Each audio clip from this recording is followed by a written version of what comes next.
بسم الله الرحمن الرحيم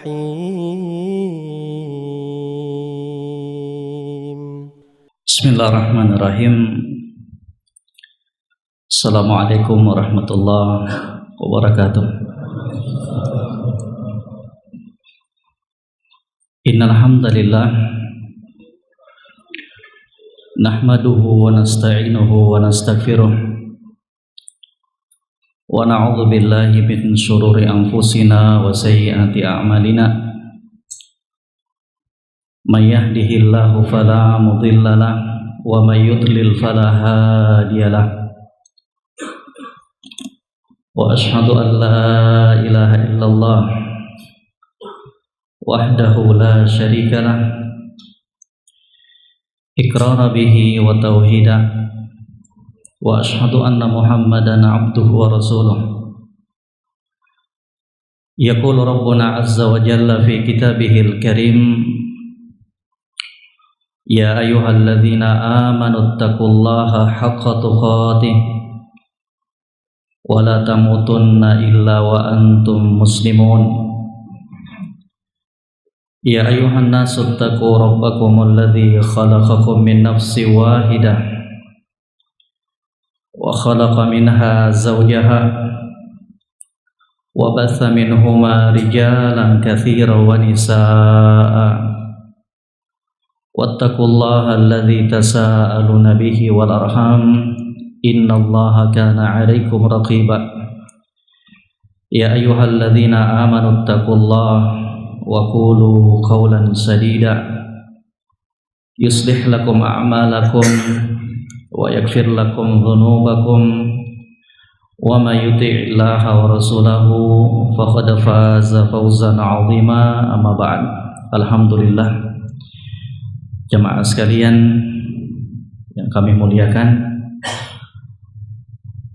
di pembukaan perjumpaan kita di malam hari yang berbahagia ini, tak lupa kami ucapkan banyak terima kasih kepada pengurus Masjid Al-Muhajirin Kota Banda Aceh yang telah memberikan kesempatan,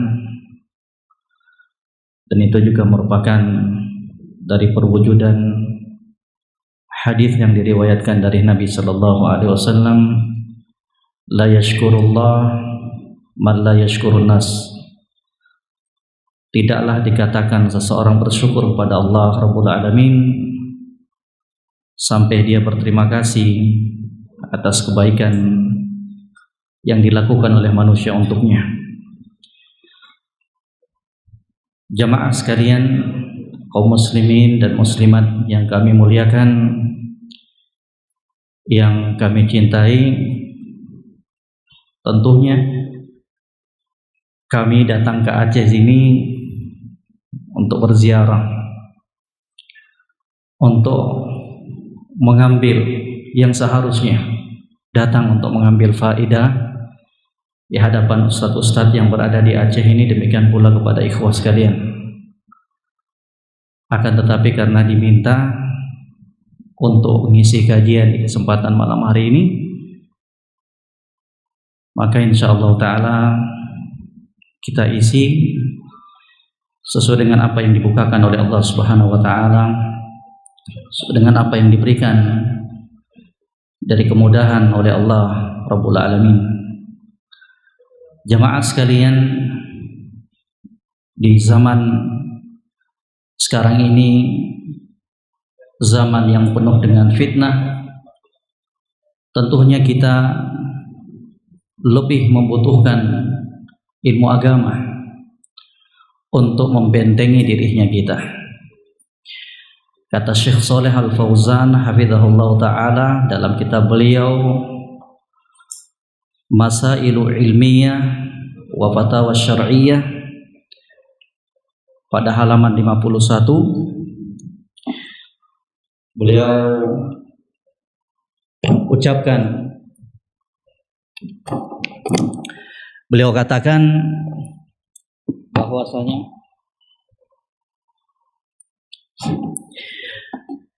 kata beliau, an-nasu bihajatin ilal ilmi daiman wa abada.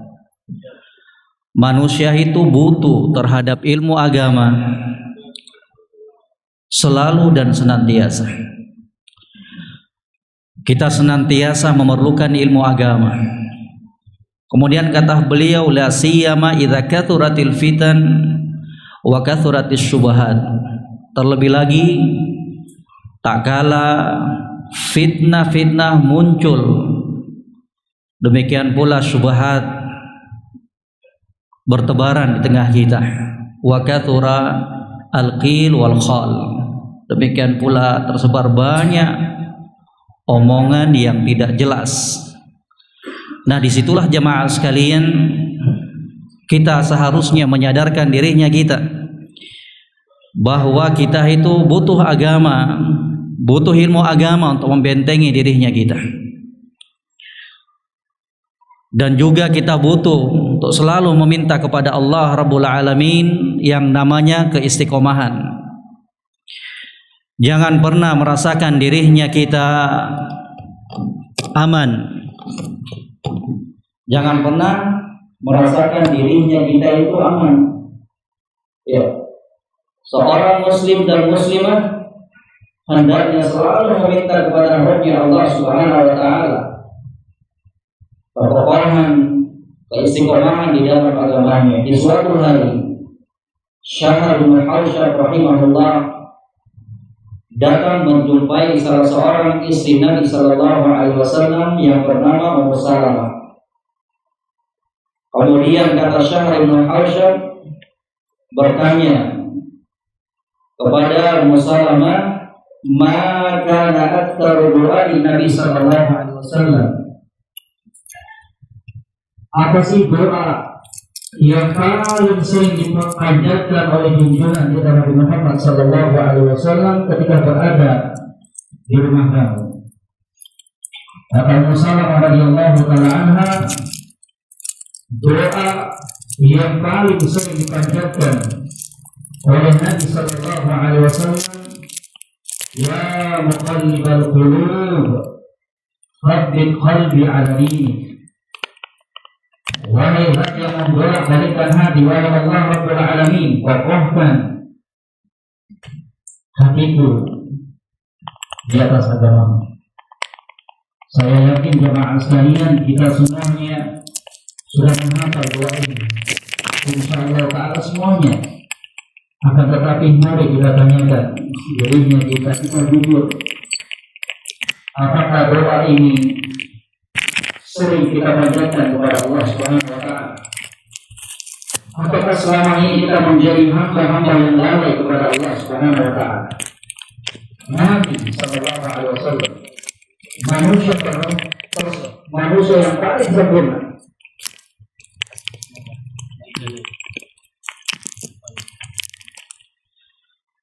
Rasulullah sallallahu alaihi wasallam manusia yang paling sempurna,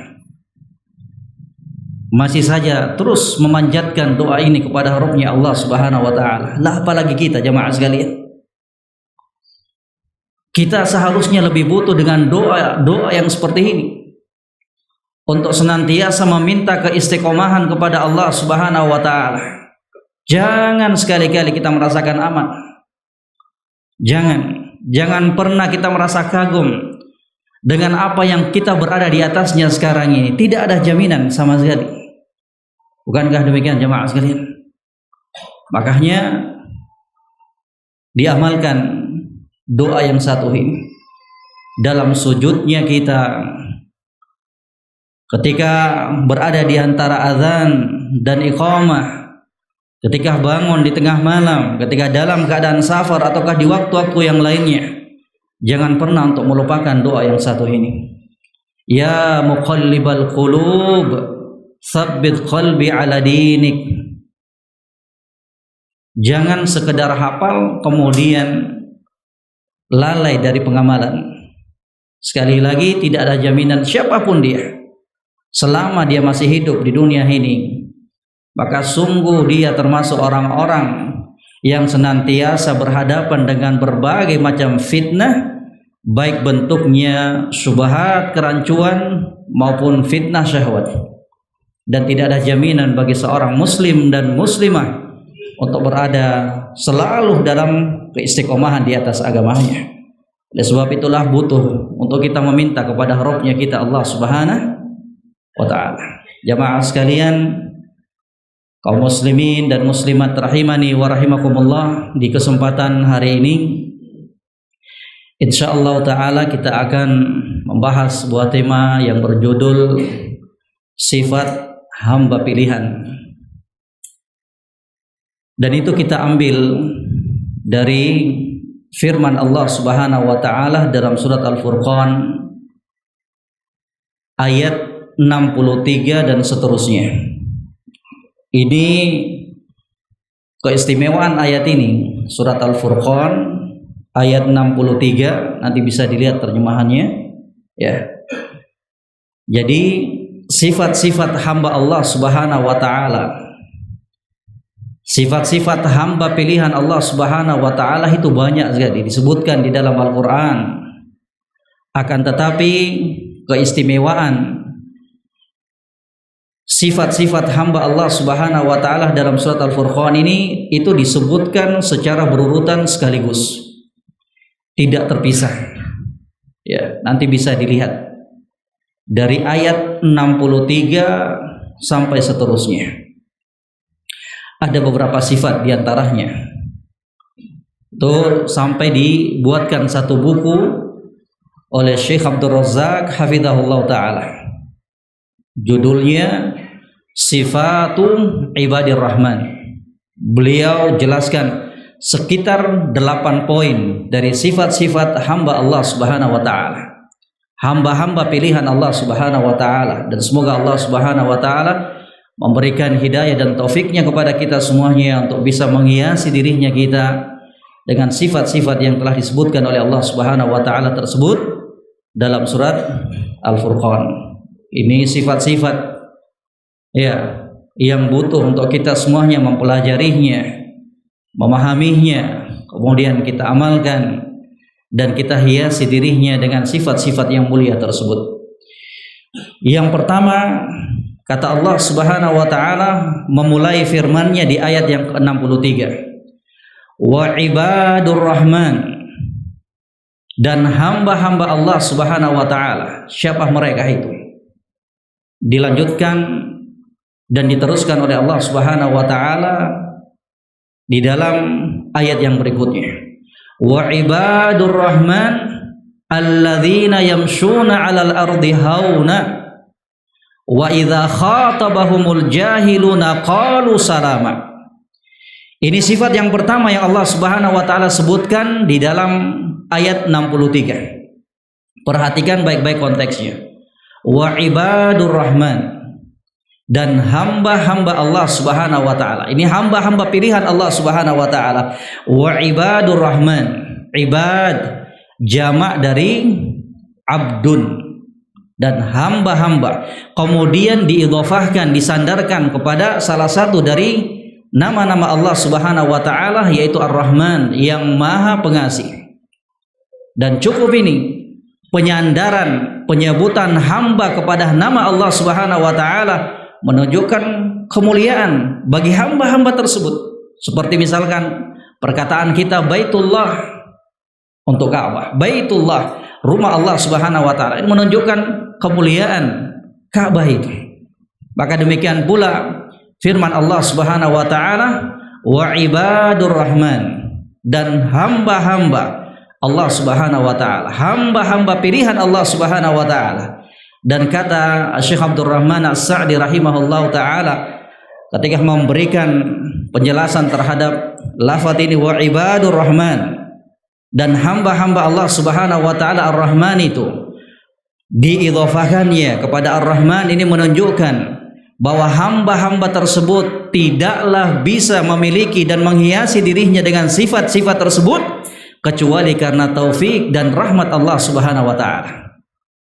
Apa yang akan disebutkan oleh Allah Subhanahu wa taala dari kelanjutan ayat ini ya sampai di akhir dari surat Al-Furqan, kata Syekh Abdul Rahman As-Sa'di rahimahullah, tidaklah mereka para hamba-hamba tersebut bisa menghiasi diri mereka dengan sifat yang mulia tersebut kecuali dengan rahmat dan taufik dari Allah Subhanahu wa taala. Dari sini jamaah sekalian, kita mengambil sebuah pelajaran butuhnya kita kepada Allah Subhanahu wa taala untuk senantiasa berdoa agar diberikan dan dianugerahkan sifat-sifat dan akhlak yang mulia. Makanya di antara salah satu junjungan, di antara salah satu tuntunan dari junjungan kita Nabi Muhammad sallallahu alaihi wasallam adalah doa beliau untuk senantiasa dianugerahkan akhlak yang mulia dan dijauhkan dari akhlak yang jelek. Ada yang tahu doanya? Sudah hafal semuanya? Insyaallah taala, enggak perlu lagi dites. Ya. Kata Nabi sallallahu alaihi wasallam, Allahumma dini li ahsanil akhlaq la yahdi li ahsaniha illa anta. Wahai Allah, tunjukkanlah aku kepada akhlak yang mulia. La yahdi li ahsaniha illa anta. Tidak ada yang bisa menunjukkan, memberikan hidayah untuk meraih akhlak yang mulia tersebut kecuali Engkau, wahai Allah. Ya. Wasrif anni sayyi'aha la yasrifu anni sayyi'aha illa anta. Dan palingkan aku, jauhkan aku dari akhlak yang jelek, dan tidak ada yang bisa memalingkan dan menjauhkan akhlak yang jelek itu, wahai Allah, dariku kecuali Engkau. Ini sekali lagi pelajaran jamaah sekalian akan kebutuhan kita, perlunya kita kepada Allah Subhanahu wa taala, agar kemudian Allah Subhanahu wa taala menganugerahkan kepada kita semuanya akhlak yang mulia. Sudah hafalkan semuanya? Ya. Sudah hafal? Angkat tangannya yang sudah hafal. Ada yang sudah hafal? Masya Allah. Coba diulangi.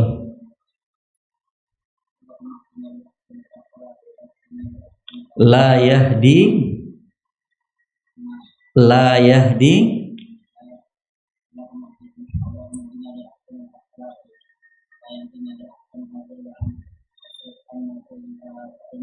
la yasrif anni sayyi'aha illa. Masya Allah. Tambah lagi satu orang. Kayaknya semuanya udah hafal, cuman malu-malu aja. Ya, berbaik sangka aja lah. Kalau sudah hafal jamaah sekalian, jangan lupa diamalkan. Baca tuh, baca. Ya, baca. Kalau belum hafal, hafalkan sekarang ini. Ya Nabi kita yang sudah disifatkan oleh Allah Rabbul Alamin di dalam Al-Quranul Karim, wa innaka la'ala khuluqin azim, dan engkau wahai Muhammad sallallahu alaihi wasallam berada di atas akhlak yang mulia. Demikian pula ketika Aisyah radhiyallahu taala anha ditanya tentang akhlaknya Nabi sallallahu alaihi wasallam, kata Aisyah radhiyallahu taala anha mensifatkan akhlaknya Nabi sallallahu alaihi wasallam, kana khuluquhu Al-Quran. Adalah akhlaknya Nabi sallallahu alaihi wasallam itu Al-Quran. Apa maknanya? Apa-apa yang disebutkan oleh Allah Rabbul Alamin dari akhlak-akhlak yang mulia dan terpuji di dalam Al-Quranul Karim, itulah akhlak Nabi sallallahu alaihi wasallam. Tapi lihat, senantiasa beliau memanjatkan doa yang satu ini, Allahumma hdini li ahsanil akhlaq la yahdi li ahsaniha illa anta wasrif anni sayyi'aha la yasrifu anni sayyi'aha illa anta. Dihafalkan jamaah sekalian, hafalkan, kemudian jangan lupa untuk mengamalkannya. Kembali ke pembahasan kita, wa ibadur rahman, dan hamba-hamba Allah Subhanahu wa taala itu siapa mereka? Ya, kata Allah Subhanahu wa taala, alladzina yamshuna 'alal ardi hauna, yaitu orang-orang yang senantiasa berjalan di muka bumi ini hauna. Kata Abdullah bin Abbas radhiyallahu taala anhu ketika menafsirkan ayat ini, sebagaimana diriwayatkan oleh Imam At-Tabarani dalam tafsirnya, ai bitawadhu bis sakinah. Ya. Sebagian para ulama menafsirkan bis sakinah wal waqar. Kata Abdullah bin Abbas radhiyallahu taala anhuma, bitta'ah wa bittawadhu. Mereka senantiasa berjalan di muka bumi ini dengan tawadhu kepada Allah Subhanahu wa taala, dan kepada makhluk Allah Subhanahu wa taala. Itu sifat yang pertama. Hamba-hamba Allah Subhanahu wa taala yang merupakan hamba pilihan Allah Rabbul Alamin, ketika mereka berjalan di muka bumi ini dengan rendah hati. Kenapa? Tahu diri. Hamba Allah Subhanahu wa taala. Kita hamba Allah Subhanahu wa taala. Apa yang mau kita sombongkan? Apa yang mau kita sombongkan? Kecantikan, ketampanan, seiring berjalannya waktu, seiring berputarnya usia kita, rambut yang dahulunya hitam berkilau mulai memutih, gigi yang dahulunya tersusun rapi satu persatu mulai pamit, kulit yang dahulunya mulus mulai keriput.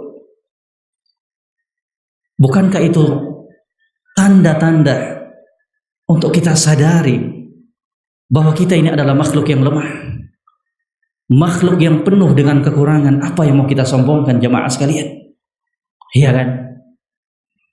Makanya Imam Al-Ahnaf rahimahullah ta'ala mengatakan, saya heran saya kepada seseorang yang dia itu ketika lahir berjalan ataukah melewati dua saluran pembuangan. Maaf, kita lahir dari apa? Pertama apa? Dari apa? Saluran pembuangan ayahnya kita, dari tetes mani. Kemudian dari apa? Keluarnya kita dari saluran ibunya kita. Kemudian kata Al-Ahnaf rahimahullah ta'ala, fa kaifa yatakabbar. Jadi bagaimana mungkin untuk dia sombong? Apa yang mau kita sombongkan, jemaah sekalian? Ya, gak punya apa-apa kita. Hartanya kita titipan Allah Subhanahu wa ta'ala. Istri dan anak-anaknya kita titipan dan amanah dari Allah Subhanahu wa ta'ala. Jabatan, pangkat, ya, apapun yang kita miliki di dunia ini, semuanya akan pergi meninggalkan kita. Cuman dua kemungkinannya, kita yang dahulu meninggalkan mereka ataukah mereka yang meninggalkan kita. Tidak ada pilihan yang ketiga. Itu jemaah sekalian, mereka orang-orang yang menjadi hamba pilihan Allah Subhanahu wa ta'ala adalah hamba-hamba yang ketika berjalan di muka bumi ini senantiasa dengan tawadhu, rendah hati kepada Allah Subhanahu wa ta'ala dan kepada makhluk Allah Subhanahu wa ta'ala. Sadar dia bahwa dia itu adalah makhluk yang lemah, yang penuh dengan kekurangan. Dia sadar bahwa dirinya itu tidaklah lebih bagus dibandingkan orang lain. Itulah tawadhu. Ketika kita melihat dirinya, kita enggak lebih bagus dibandingkan orang lain. Ya, inilah kibar, jemaah sekalian. Sombong yang merupakan lawan dari sifat tawadhu, rendah hati, merupakan kemaksiatan pertama yang dilakukan oleh makhluk yang bernama iblis kepada Rabbnya Allah Subhanahu wa ta'ala. Dalam surat Al-Baqarah ayat 34 kata Allah Rabbul Alamin, wa idh qulna lil malaikati isjudu li Adam fasajadu illa iblis aba wastakbara wa kana minal kafirin. Dan ingatlah kata Allah Subhanahu wa ta'ala, ketika kami berkata kepada iblis, sembahlah, sujudlah kamu kepada Adam sebagai sujud penghormatan, bukan penyembahan. Aba wastakbar, enggan dan menyombongkan dirinya. Wa kana minal kafirin, dan iblis itu termasuk dari golongan hamba Allah yang kafir, kufur kepada Allah Subhanahu wa ta'ala. Kesombongan ini pula lah jemaah sekalian, al-kibar ini merupakan salah satu dari sumber dan pangkal segala dosa dan kemaksiatan. Kata Imam Ibnul Qayyim rahimahullah ta'ala dalam kitab beliau Al-Fawaid jilid yang pertama halaman 58, kata beliau, usulul khotoya kulluha salasatun. Pangkal, muara, sumber dosa dan kesalahan ada tiga. Yang pertama al-kibar, wa huwa alladhi asara ilaihi ma asara iblis. Dosa, sumber pangkal dosa dan kemaksiatan yang paling pertama kata Imam Ibnul Qayyim rahimahullah taala al-kibar, sombong. Iya. Itulah yang menjadikan iblis berada dalam kehinaan. Kemudian yang kedua, al-hirs, kerasukut, ketamakan, kerakusan. Kemudian yang ketiga, al-hasad. Ini 3 sumber muara pangkal dari dosa dan kemaksiatan. Sumbernya berputar di 3 poros ini. Sombong, kemudian al-hirs, keserakahan, ketamakan. Kemudian yang ketiga, al-hasad. Luar biasa.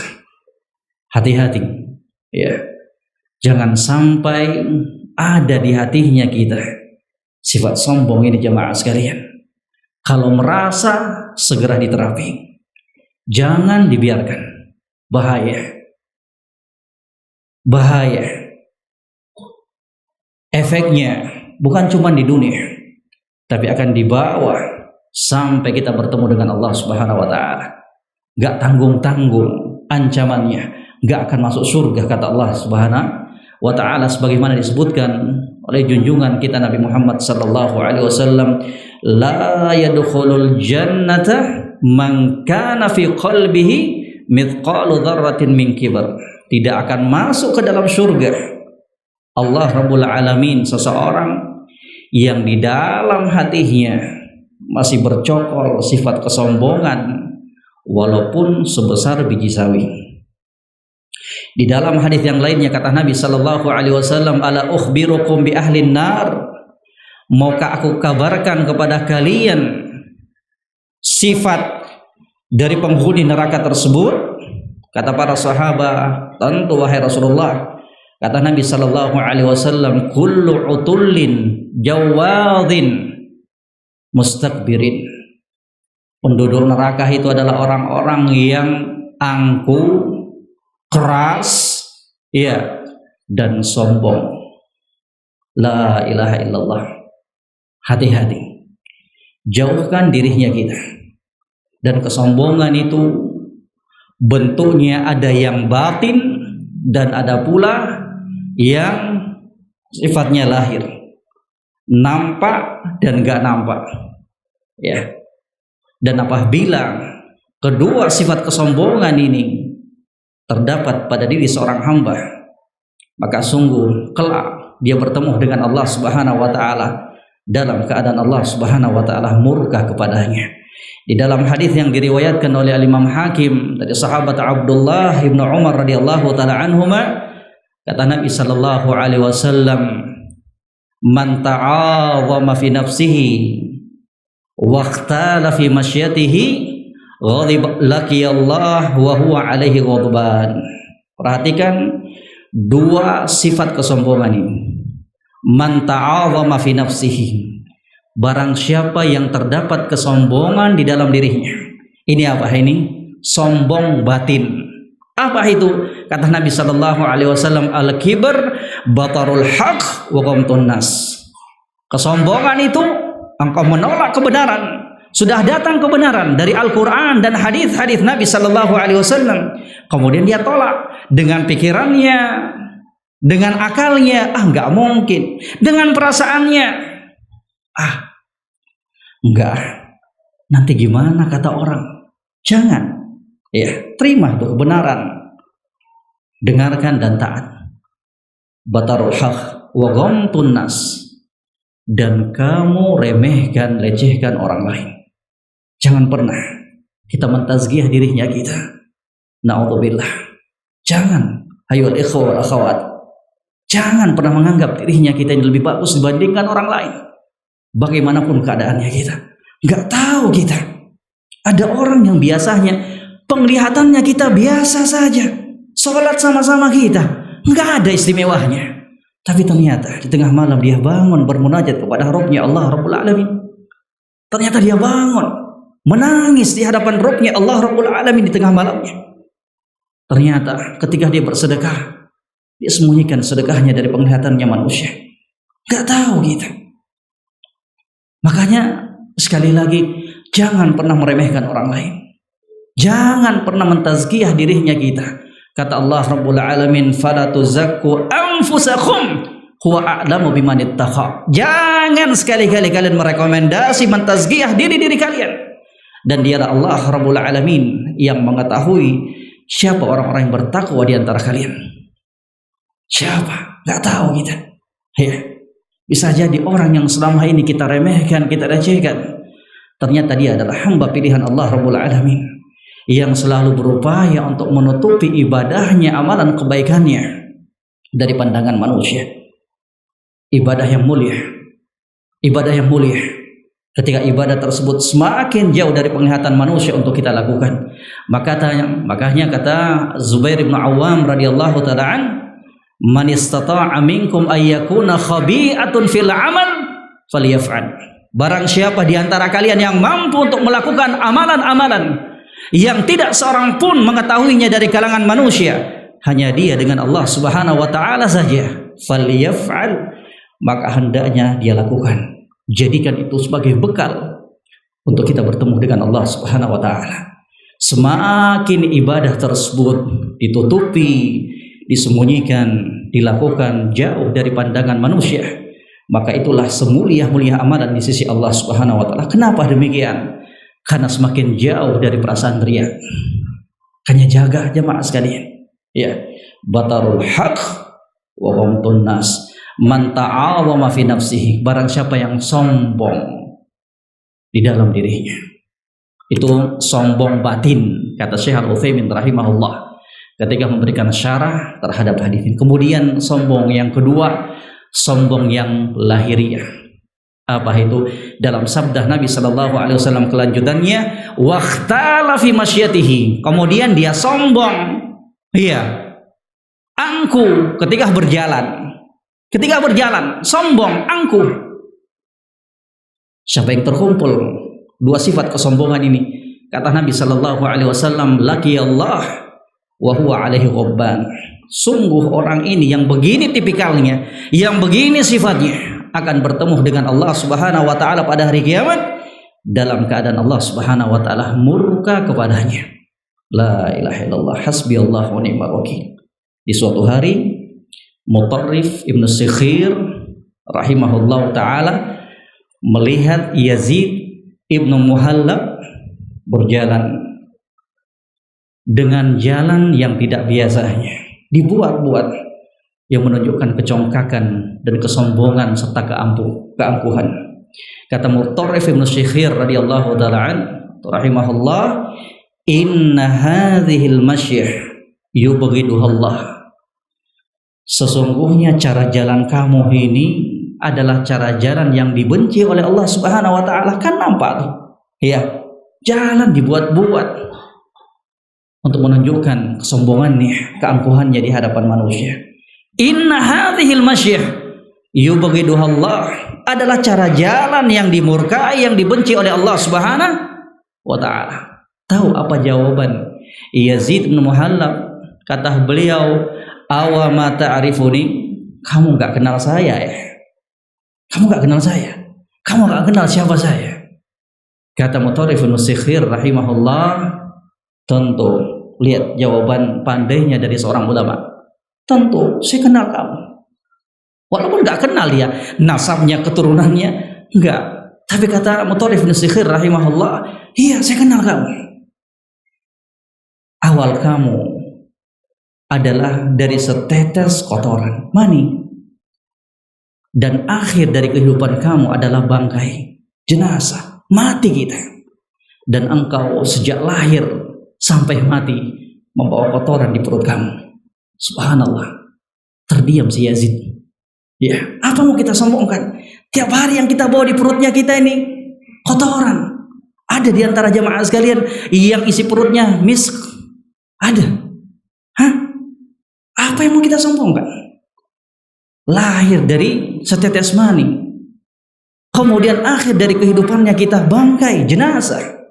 Dan selama kita hidup membawa kotoran di perutnya kita, ya jemaah sekalian, gak malu kita untuk menyombongkan dirinya kita di hadapan Allah Subhanahu wa taala, di hadapan makhluk Allah Subhanahu wa taala. Sekali lagi perhatikan ini. Buang jauh-jauh sifat sombong tersebut. Sadarkan dirinya kita, apa yang mau kita sombongkan. Kemudian mari hiasi dirinya kita dengan sifat hamba Allah Subhanahu wa taala, tawadhu, rendah hati.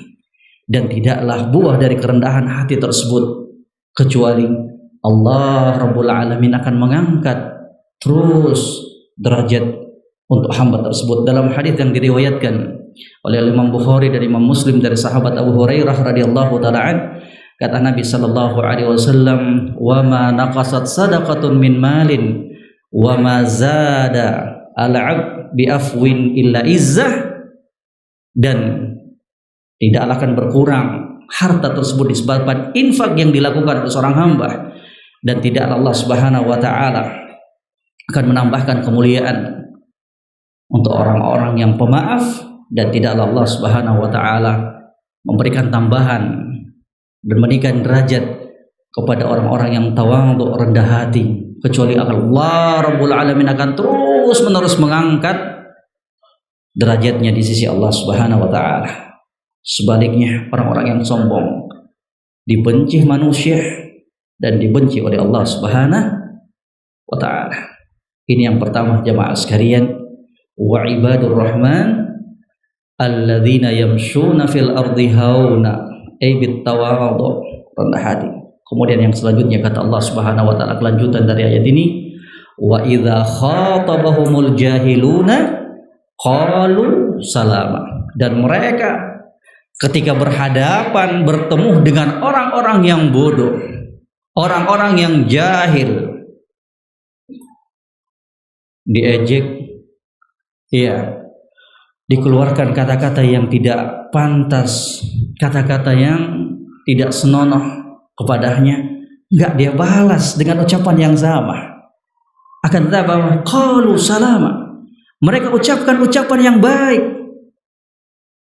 Kalau kita jemaah sekalian diganggu orang, diejek orang, orang-orang yang jahil, yang jauh dari bimbingan agama Allah Subhanahu wa taala, kemudian kita marah, balas, lah apa bedanya kita dengan mereka? Ya kan jemaah sekalian?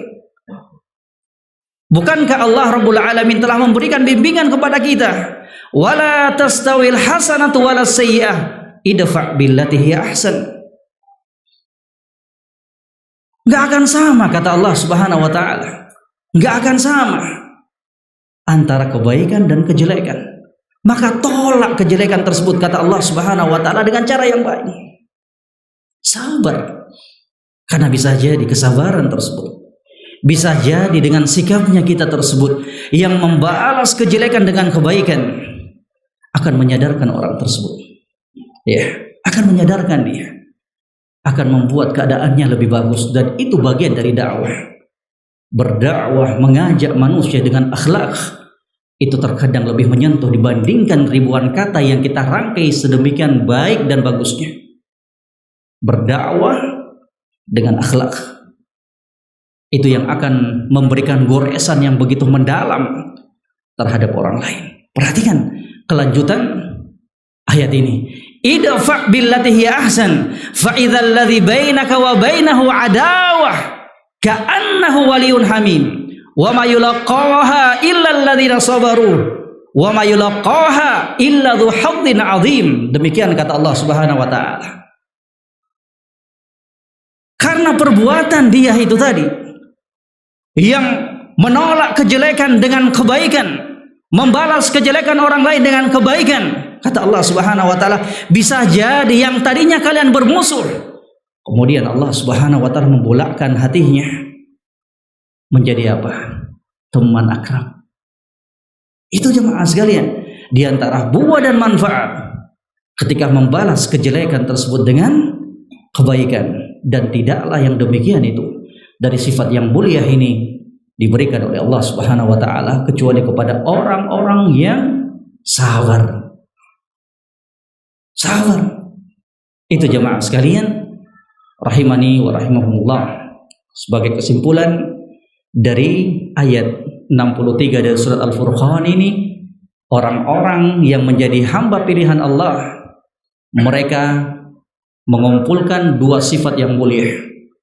dan terhindar dari dua kejelekan dan ketergelinciran. Kata Imam Ibnul Qayyim rahimahullahu ta'ala, dan ketika tergelinciran tersebut ada dua, athratul rijl wa athratul lisan. Ketergelinciran kaki dan ketergelinciran lisan, mulut. Kaki, apa maknanya?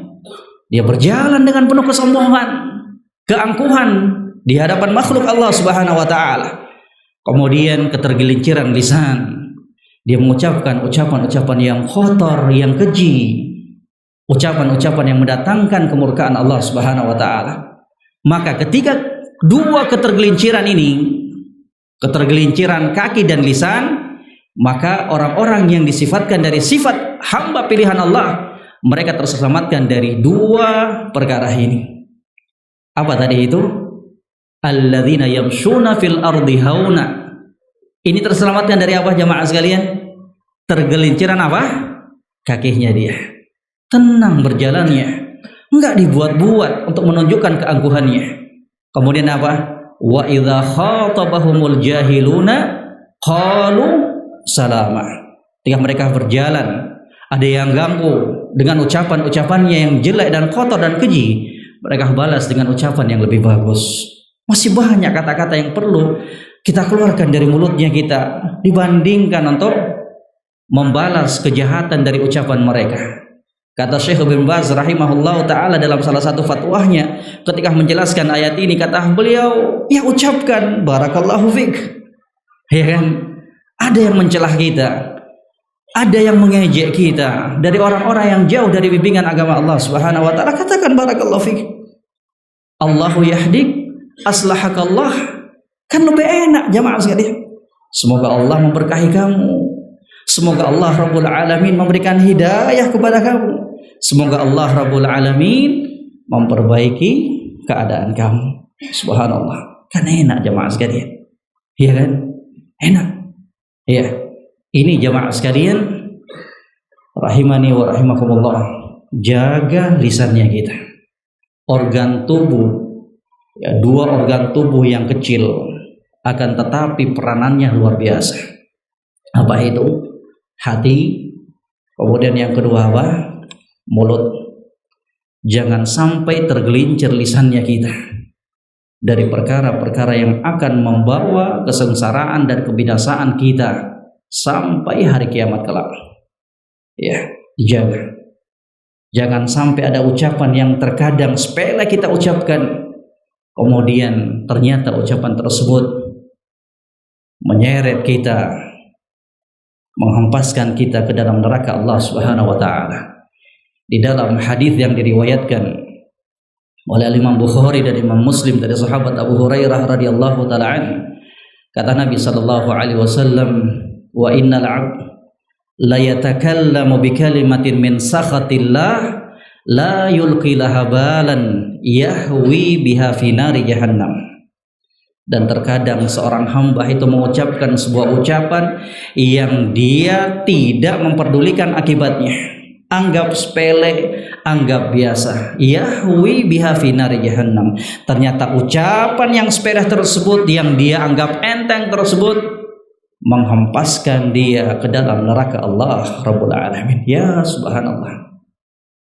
Mari ini belajar dari apa yang disebutkan oleh Allah Subhanahu wa taala, Tuhan Nabi sallallahu alaihi wasallam dalam hadis tersebut. Di suatu hari, hadis ini diriwayatkan oleh Imam Ibnu Majah dalam sunannya. Di suatu hari, Aisyah radhiyallahu taala anha duduk ngobrol bersama Nabi sallallahu alaihi wasallam. Kemudian Aisyah radhiyallahu taala anha mengatakan, "Ya Rasulullah, hasbuka an Safiyata kadza wa kadza." Qala ahadur ruwah ta'ni qasirah. Wahai Rasulullah, cukup bagimu Safiyah itu.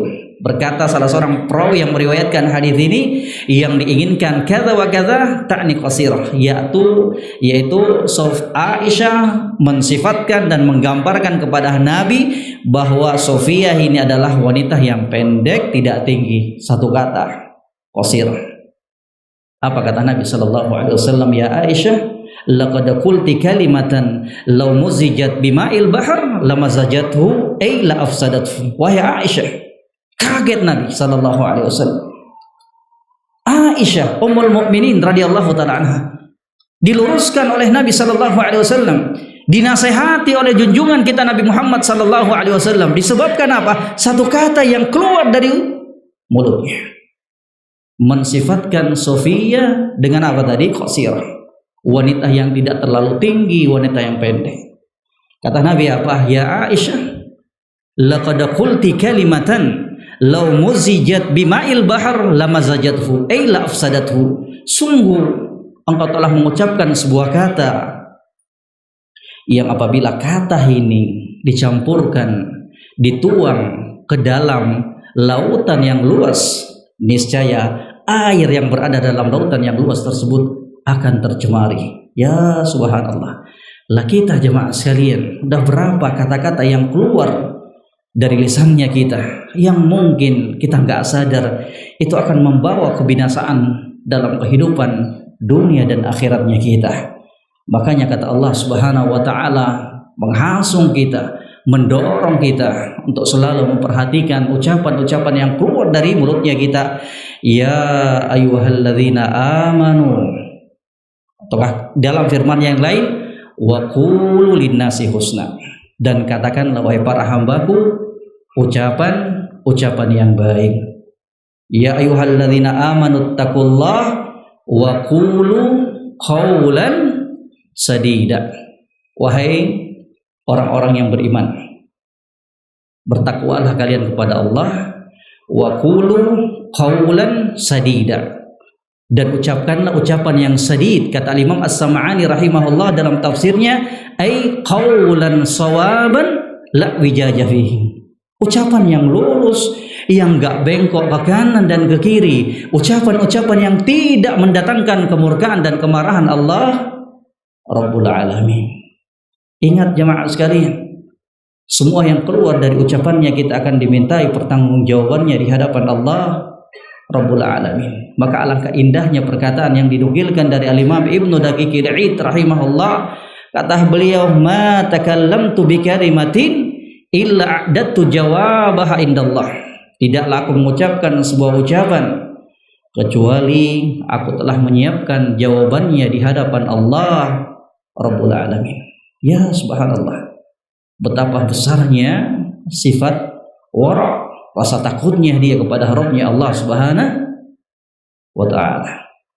Ini diperhatikan baik-baik untuk kita semuanya. Nasihat untuk kita semuanya, memperhatikan pribadi kita semuanya dari dua perkara ini. Yang pertama tadi apa jemaah sekalian? Hiasi dirinya kita dengan sifat tawadhu, rendah hati. Jauhkan dirinya kita dari sifat sombong. Jauhkan, ya, tahu diri. Ya, apa yang kita miliki nggak ada, apa yang mau kita sombongkan nggak ada. Semua pemberian Allah Subhanahu wa ta'ala. Kemudian apa? Jaga lisannya kita. Jaga. Ya, jaga. Masih banyak ucapan-ucapan yang lebih pantas untuk kita ucapkan, lebih pantas untuk kita keluarkan, yang bisa menjadi pemberat timbangan kita pada hari kiamat. Betul kata yang baik terhadap kedua orang tuanya kita, memasukkan kebahagiaan ke dalam hati mereka. Ya subhanallah, dimanfaatkan sebaik-baiknya. Kalau kita jauh dari orang tuanya kita, isi pulsa, niatkan semua karena Allah, pahala. Tanya, ya, hubungi orang tuanya kita, ibadah dengan lisannya kita. Tanyakan assalamualaikum, gimana kabarnya Mak? Ya, Pak, ayah, ibu, umi, abi, ya subhanallah. Mungkin biasa bagi kita, tapi enggak bagi mereka, bagi orang tuanya kita. Pahala jemaah sekalian, memasukkan rasa bahagia ke dalam hati mereka, ke dalam hati orang tuanya kita. Jaga lisannya kita, masukkan kebahagiaan tersebut ke dalam hati saudaranya kita, sama muslim dan muslimah, dengan ucapan-ucapan yang baik. Ya, mungkin sampai sini dulu apa yang bisa kita sampaikan. di pertemuan yang singkat ini, dan semoga apa yang disampaikan bisa memberikan kebaikan untuk kita semuanya, bisa menjadi pencerah dan pengingat untuk kita semuanya, dan tentunya apa yang keluar dari ucapan kami dari kebenaran itu semata-mata dari Allah Subhanahu wa taala, dan apa yang timbul dari kekeliruan, dari kekhilafan itu murni dari pribadi saya sendiri dan dari syaitan. Wa akhiru da'wana alhamdulillahirabbil alamin. Subhanakallahumma bihamdik asyhadu an la ilaha illa anta astaghfiruka wa atubu ilaik. Assalamualaikum warahmatullahi wabarakatuh.